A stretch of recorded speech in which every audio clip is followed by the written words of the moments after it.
Hello, everyone. Welcome to our Aging and Spirituality podcast. I'm Chris Jensen.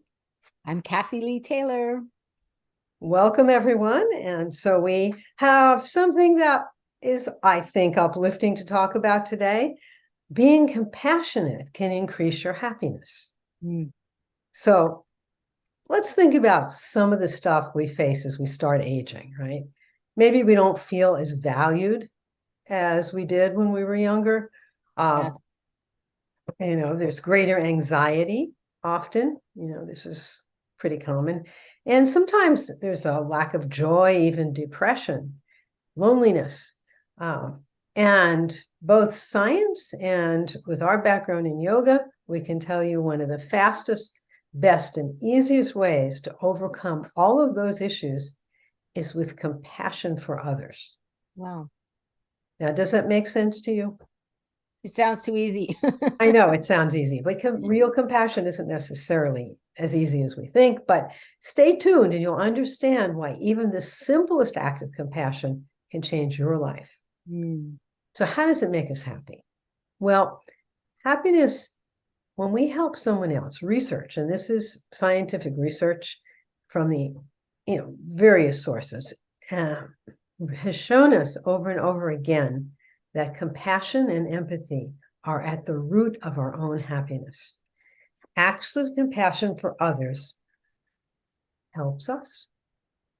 According to the research, some methods for practicing self-kindness is important too. I should add this. When we have compassion for others, I'm going to talk a little later about having some compassion for ourselves as well. You don't want to leave yourself out of that. But, some things, just like a warm touch, some caring words, they can reduce stress hormones like cortisol and increase oxytocin, which is connected with connection, calm, and safety. So we do it for the other person, but we get it too. It is known that helping others and spreading kindness not only spreads joy to others, but it brings happiness to us. And it's more compassion, as we're talking about it today, is more than just kindness, but it's thoughtfulness behind each action that gives the action meaning and strength. And it can come in many different forms. It's all about helping others or someone else in need. I'm going to talk about that first, and then I'll talk about ourselves. This could be expressed monetarily, like making donations to a local charity or giving your time. And it can be dedicating your time to causes that you think you're passionate about and supporting people in need. It'll improve your mood immediately and increase happiness as you see the positive impacts of your actions. Whoever receives your act of kindness will also have an increase in happiness. But there are so many other ways that compassion presents itself to us, the opportunities for it. Listening to someone, just really listening. Sometimes life gets overwhelming. Problems are up. Thoughts, anxiety fill our minds, and they can have negative effects on our mood and our well-being. And by simply being there for someone around you, you can relieve the burden of this person just by listening to them. You don't have to give them advice. You don't have to fix their problem. Just listen. The result is you're helping them, and you have a happier state of being because you're not thinking about yourself. You're not thinking about me. How am I feeling? What am I doing? We're only thinking about someone else. Both of you will be empowered, and in turn, this action may be reciprocated towards you. You never know. That might be happening. In yoga, we know that it does happen in one way or another. Can I say something? It's like what I notice about when I'm coaching, and this is always mind-blowing to me, but the minute I connect with somebody and I open to help, spirit just comes flowing through. Yeah. That's what you're talking about. That's exactly what I'm talking about. That's exactly what I'm talking about. When you set yourself aside, then you open the door to your true self, that place within you that is love, it is compassion, it is insight. Yep. That comes through. And we don't necessarily do it for that reason. We're doing it to be of service to this other person, but that's what happens, you know. Exactly. And it allows us to form deeper connections with other people. When we're compassionate, our heart opens. And so we're touching them heart to heart rather than as a mental construct. You also, as you're practicing compassion, you want to be compassionate towards yourself because we often overlook that. And I want to talk a little bit later about what compassion is. It's more than a nice feeling. But I want to just mention this now. As you practice self-compassion, you learn to be kind to yourself. It means you listen to your body, your mind, and you understand what you may need to do to take care of yourself. This allows you to realize so much more of your mental, physical, emotional, and spiritual well-being. So, you know, like I always like to think of it like if I stub my toe, what's the mental stuff that goes on? You jerk, you idiot. You would never react like that to someone else if they stub their toe. So you want to have that kind of caring and compassion for yourself as well. Get enough rest and sleep, exercise, eat right. You know, all of those things help to restore balance to our lives and make a difference. So I want to quote something from Patanjali, a yogi that lived 1,000 years ago or so. It's a lot of yoga is based on his sutras that he wrote, these kind of thread ideas about how we can access our inner potential and live from there. And one of his essential teachings is be happy for those who are happy, be compassionate towards those who are unhappy, be delighted for those who are virtuous, and be indifferent toward the wicked. Indifferent. Okay. It's really amazing if you think about it. If someone else was happy, you know, often there's somebody walking behind them trying to kill their enthusiasm. I mean, it's, oh, really? Oh, that won't happen. Or, you know, it's, so if somebody's happy, can you be happy? You know, an act of compassion is being happy for them and uplifting. Don't try to chop it down, you know. Right. And being compassionate toward those who are unhappy. Very often, if someone's unhappy, people want to stay away from them. It's almost like they think it's going to be contagious. You know? I'm going to catch that, and I'm not going to be able to be happy myself. I have had that. Right. So what you want to do, you want to just, if someone's unhappy, you want to be kind to them. Is there something you can do? Some small action? Maybe it's a positive thought, or sending them some love and light, or a prayer, whatever it is. Can you do something for them? And, you know, being delighted for those who are virtuous, people who stand up for things, you know.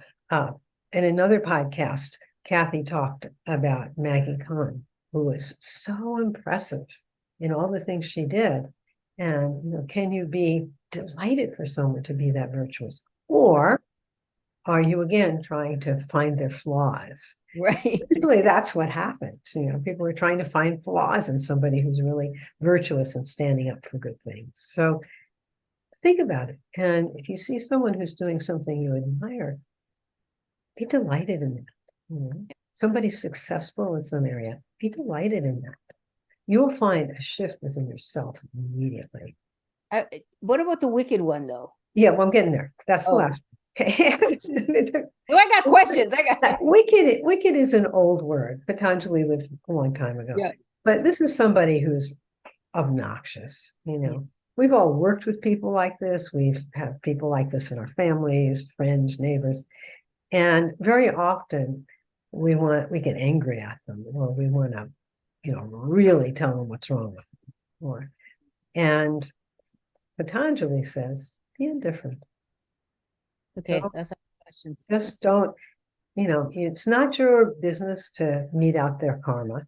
It's not your business to tell them what's wrong with them.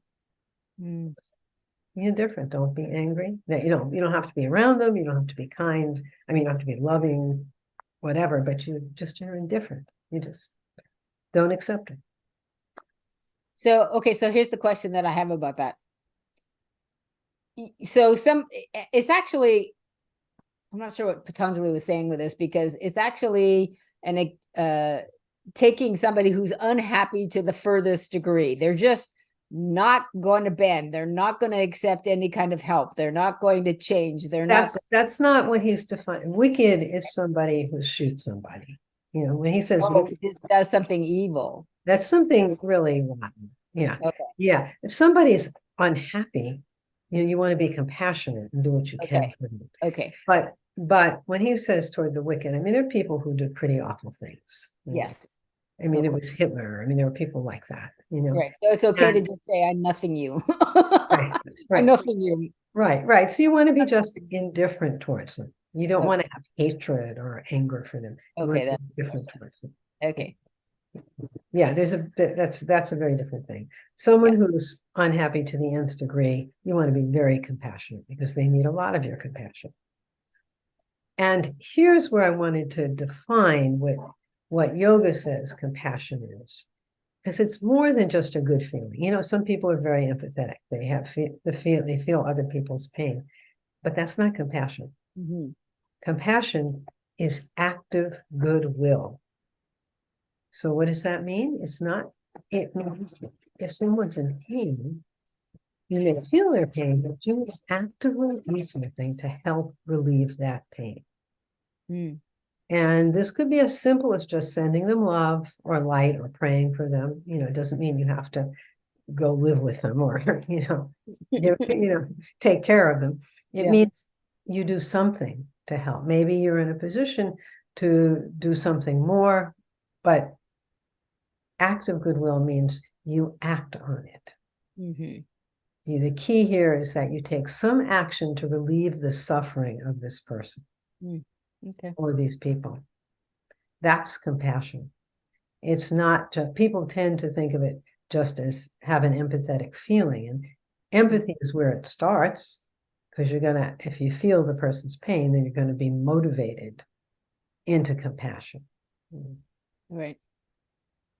And I think it's worth just being open to any situation in your life and saying, how can I have more compassion here?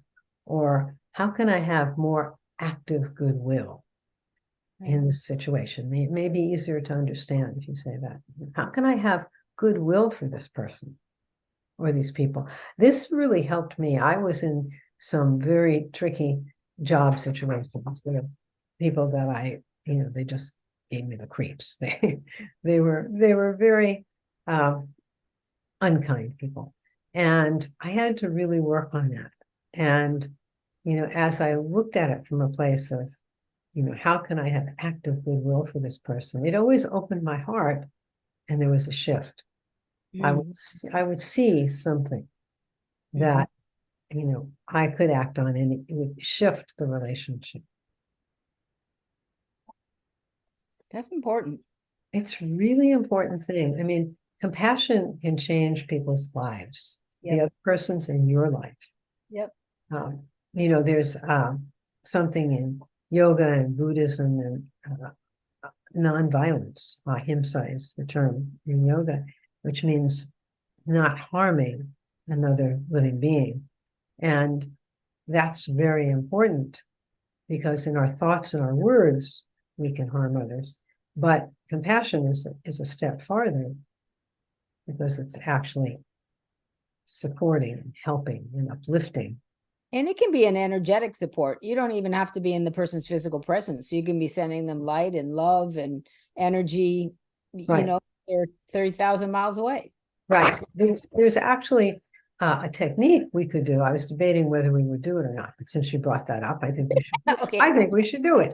All right. This is a technique where you visualize a person in front of you, and they're surrounded in this pink light. And if it isn't a particular person or group, it's a group of people, or you're not sure, just have this pink light. So you sit there, close your eyes, and you visualize light at the base of the spine.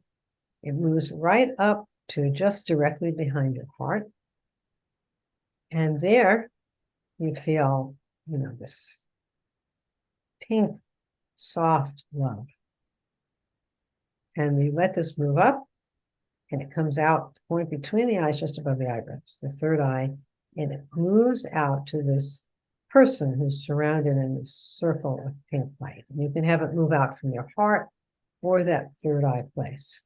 So let's do that now. Let's visualize this ball of pink light. And if you have a particular person or group, you visualize them in it. And now we'll sense that energy is at the base of our spine. It's like a white light moving up and along behind the heart. And then we feel all of our love as this pink light. And you can move your love directly into this person, or you bring that energy all the way up into your head, into the forehead, and send it from there, your love and your care. And we just send it out to this person surrounded in the pink light. Or people.